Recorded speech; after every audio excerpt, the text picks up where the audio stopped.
Have you ever stopped to think about what happens when a field of science gets, well, too successful? When it grows so fast that even the experts can't keep up anymore. Well, today we're going to dive into a pretty monumental effort to solve that exact problem in the science of language. We're talking about a massive 5-volume work called the Blackwell Companion to Syntax. This quote from the linguist Neil Smith just captures it perfectly, doesn't it? Imagine starting your career and being able to read everything that's ever been written in your field. It's almost impossible to imagine today, right? And that's because the study of syntax, the actual architecture of our sentences, just absolutely exploded. And while that's an amazing thing, it created a brand new and very, very big problem.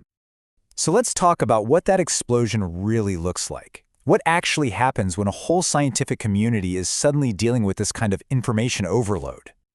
So, starting around the 1960s, this new way of looking at language, called generative grammar, was just this explosive success. The basic idea is that a pretty simple set of rules in our minds can generate a basically infinite number of sentences. And this idea just spread like wildfire all across the globe. You had countless researchers producing this ever-growing mountain of data and analysis. And, the field was thriving. But it was also kind of becoming a victim of its own success. And this is where things get a little chaotic. Without some kind of central, organized way to keep track of it all, researchers started rediscovering things that were actually found out decades earlier. They were, and this is a quote from the source, reinventing eccentric wheels. Important work was getting totally ignored, not because people didn't care, but because it was just buried in this avalanche of information. The whole field was seriously at risk of losing its own history and basically slowing itself down. Okay, so how do you possibly fix a problem on this scale? You can't just tell everybody to read more, right? No, you need a map. You need a guide that everyone can use, from the top experts to the brand new students just starting out. And here we get this just brilliant metaphor for the solution. David Lightfoot suggests thinking of linguistic theory as a river. Its path isn't just random, right? It's shaped by the rocks and the banks, all the hard, tricky facts about language that any good theory has to find a way around. And this big book, The Companion, set out to be the definitive collection of all of those rocks. So what exactly is an empirical puzzle?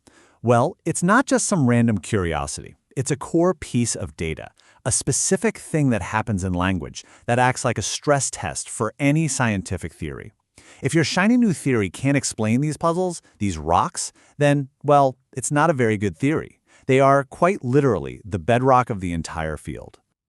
Now, the editors who took on this massive task, Martin Everard and Henk van Riemsdyk, they did not take it lightly. The final result was this absolutely monumental 5-volume encyclopedia of these syntactical puzzles.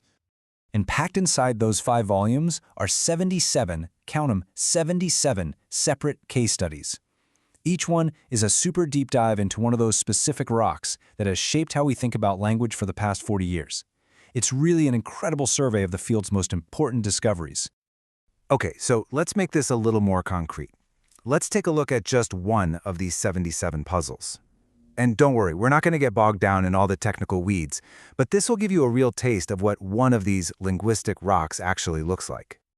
All right, here it is. A perfectly normal English sentence from one of the case studies. Cindy believes Marcia to be a genius. Seems simple enough, doesn't it? But lurking right there, hiding in plain sight, is a classic puzzle that has absolutely fascinated linguists for decades. The entire puzzle really boils down to this one simple question. What is the word Marcia actually doing here? What's her job in this sentence? Is she a subject or is she an object? So before I show you, just think about it for a second. What does your gut tell you?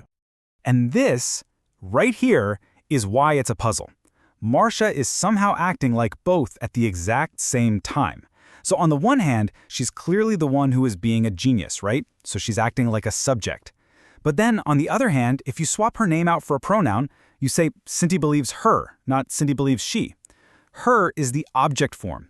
And you can make the whole sentence passive. Marcia is believed, which is something you can normally only do with objects.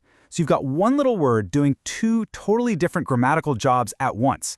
That, my friends, is an empirical puzzle. So, okay, we've seen the problem of information overload, and we've looked at an example of one of these tricky puzzles. But what's the big picture here? What's the ultimate point of collecting 77 of these things? What does a project like this actually do for science? Well, Josephone just puts it perfectly.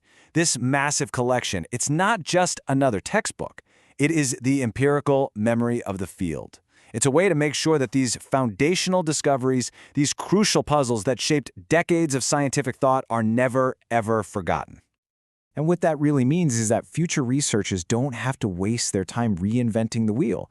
They don't have to stumble around and rediscover the whole puzzle of Marcia all over again. They can start from that known point and push the boundaries of science forward. They get to stand on the shoulders of giants, which is really the whole point of scientific progress, isn't it? And this brings us to one last, much bigger question.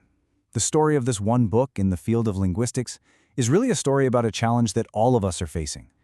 In this age where we are all just drowning in information, how do we decide what's actually essential? In any field, how do we figure out what the foundational puzzles are that we have to preserve so that the people who come after us can build something even greater?